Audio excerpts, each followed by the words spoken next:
Of the rally. Oh, 2/3 of the way through the stage, and Solberg has clearly been caught out. But before we go and have a look at what happened with Solberg, after Solberg had come through, Dominguez in the Rally 2 car entered the stage. He's gone off about a kilometre back up the road. Let's have a word with him and find out what's happened here. Diego, look, it looks, right now, that looks scary. But that's not half the story. Because the cars, number one, you're okay. You and your co-driver are okay. We're both okay. It was a slow off, but lucky off. Well, that looks scary, but when the car actually stopped, it was on its side, wasn't it? Yeah, it was on its side, and thankfully we had that tree stump over there that was holding us not to roll. And we were pretty much balancing it with Rogelio. When Emil came, and his co-driver Gabriel, he went out of his car and said, like, to Rogelio, "Do not get out, do not move, do not move." Like the Italian job where you're sitting on the edge of the cliff. How did it happen, though? I mean, it's a twisty section, a slow section. What's happened? We can see the marks. You have the marks here, and I think going downhill there, I braked maybe a bit too late, and it's also a dirty corner. And I think I was just a bit too fast and not on the side, on the proper line. It does tighten a little bit, this corner, doesn't it? Yeah. So trying to get round, and then obviously you knew you weren't going to get round. Yeah, quite unfortunate, really. Got it because I think we were doing a good job. Yeah, very good job. I think we had a bit more face. The noises this car is going to make when they pull it out, and the bits that get pulled off, it's horrible. It doesn't look too badly damaged, though. Have you had a little bit of a look? When it was on its side, and now that it's almost how it's supposed to be, nothing pretty major really. But I think when we pulled the car to the position it's now, it broke the at least the front bumper. Don't know if the radiator or something. Okay. Because I think we landed on a tree stump. Dearie me. I tell you what, I mean, rallying is a sport for brave lads and lasses. You boys were brave there, but one of those moments that you can, thank goodness, look back, tell the story, and laugh and smile about it. Oh yeah, it's definitely one to tell your kids someday. Yeah. But yeah, it's quite unlucky. But hopefully we can restart tomorrow and try again. Well, take a look at this. Just have a look behind you there, Elliot. It's a downhill section, relatively quick. That's a quick corner for this section off the stage. You're coming into what's quite a tight left. You're taking the deep cut. You can see, look, there's a ragged lip there. Look at this. You can see the scraping here into the ditch. Braking is difficult, really difficult, because it's getting loose. It's getting slippery. You're coming towards the corner. Solberg approaching this left-hander with a little bit too much pace. He's desperately trying to scrub speed, but look how slippery it is. He's not getting the traction, he's not getting the braking he needs. As he comes into the corner, it's quite tight, it's been a fast section, a little bit too much speed. In fact, as we've seen, way too much speed, tries to turn the car in, and he's not getting round. This corner tightens. He's gone off into the ditch down here, and wow, look at the car, you can see that, the rear right.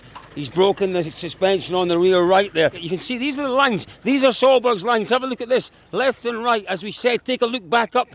Again, Elliot, take a look back up. That's where it started, I suspect, in that cut. He's not getting the braking that he wanted. Maybe carrying too much speed. Left side of the car, right side of the car. Nothing's happening. Look at this. That's in front of him, that power pole. And bang! That's the remnants of the rear right on the mark on the power pole there. Chucked him out, the car's then pinged in and gone off the road, and he's beached over on the right hand side of the road here. Too much speed, probably.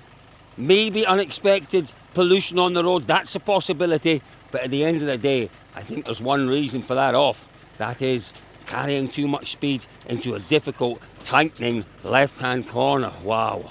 Well, we've made our way back up the road from the site of Oliver Solberg's off, and we've come across David Evans and, well, the now recovered Diego Dominguez. But David, let's talk first about Oliver Solberg. 3 offs in the past 4 rallies. What can he do to maybe just change that run of form? Stop making mistakes. How does he do that? It's not as easy as saying that, is it? Well, no, it's not. In practice, it's absolutely not. But in principle, that's exactly what he has to do. And From what you said, that does not sound like a big mistake. It's not a big mistake because, the damage to the car is absolutely minimal. But it's in those moments, none of these accidents that he's had, he hasn't done a chassis, he hasn't wrecked a car. It's just been all small mistakes. Those have got to get cut out. One of the issues potentially contributing to this fact is the fact that he was quickest before service. He'd got the lead down to 10 seconds. He was on an absolute charge. And, when you're a driver, you just want that bit more, don't you? And that's it, but he has to stop these moments. How difficult is it, David, for a young driver who knows there's not a rally he can't win, and there isn't, because we know he's got the speed, who knows there's not a rally he can't win, how difficult is it going to be for him to actually say, well, hang on a minute, there's a little more craft I have to learn here. I'm going to have to take this down a notch or two. No, that will be difficult, That's exactly what he has to do, Colin. And he comes from 2-3 years of absolutely dominating Rally 2, knowing in his own mind, I am ready for Rally 1. I had a go at Rally 1. And when we look back at that Hyundai year, the times were good. The progression was good. And then he was forced to take a step back. And he, as I say, he dominated. So to come to now make this step forward, it is very difficult because in Oliver's mind, he then wins Estonia, first time out in the car. He then wins Monte Carlo, second time out in the car. He knows that he's good enough to beat all of these drivers. You said that. Yeah. The fact is that he can win any rally. The only rally this year you'd have said he cannot win is Monte Carlo. And he went and dominated it. So, it's a difficult process. It's not like dealing with a normal young driver because he's far from that. He's a prodigious talent, we know that, with the most remarkable ability. They're going to have to come up with some kind of solution, I suspect, the Toyota team. And there are many, many people within that team with enormous ranges of experience. There is the Solberg family themselves, obviously. There's no question. They'll find a solution. They'll bounce back. But the point is, Cole, it's not, like you say, it's not normal because he has the speed, he has the talent, he has every attribute needed to win every rally this year. But what he doesn't have is the Rally 1 rallycraft. He needs to understand where these cars, where the limits are, and the aero in these cars, everything is a little bit different. It's a big step up from Rally 2. He's talked about that extensively through this year, about taking that step. That's the aspect that he needs to find out. Right, I'm 10 seconds off the lead. It's lunchtime on Saturday. I'm not going to win this rally on the next stage, on the next corner.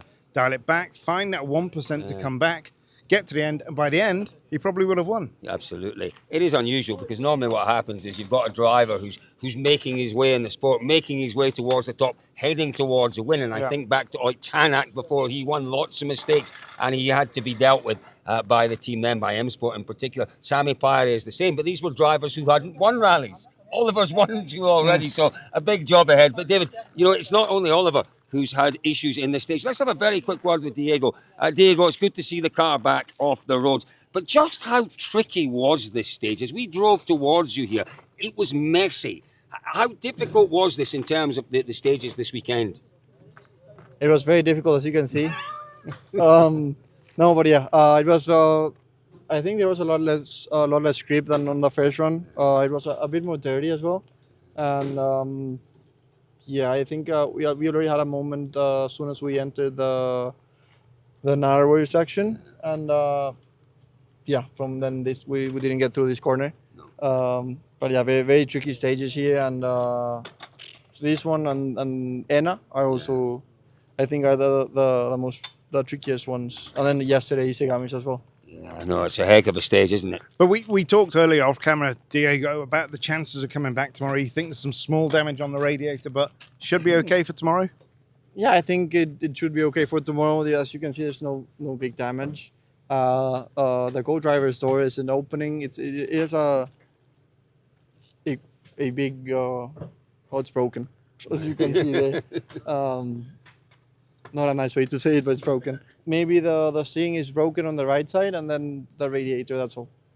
So not too much damage. So I'm sure the boys can get back and they can fix that, and we will see Diego, I'm sure, tomorrow. Good to see Diego, still with a smile on his face, because I tell you what, there'd been a scary moment or two when they were on their side on what is probably looking down a 50-degree, more than that, 60-degree slope, looking down to the bottom of the mountain. It was that tree stump there that held them it was on the side, not on the roof, not on the wheels, on their side. And don't forget, folks, Club Dirtfish on Patreon. Just look it up, put it into Google, put it into Chat GPT, and you'll see just what you've been missing this weekend, David. I'm not missing these mosquitoes. That's horrendous. Are they mosquitoes? I don't think know what they are. I don't feel think like I'm they in are. Scotland, Cole. Yeah, they're like midges, aren't they, in midges, Scotland? yeah. But yeah, Club Dirtfish, folks, a wonderful community in Club Dirtfish. Come and join us. Absolutely. We're talking about what's going on. We're debating what's going on. There are behind-the-scenes video. We've done a video of how we got to this accident here. That's on Club Dirtfish. But every aspect of what we do behind the scenes now is available to you to watch, to enjoy, to join us, join the debate.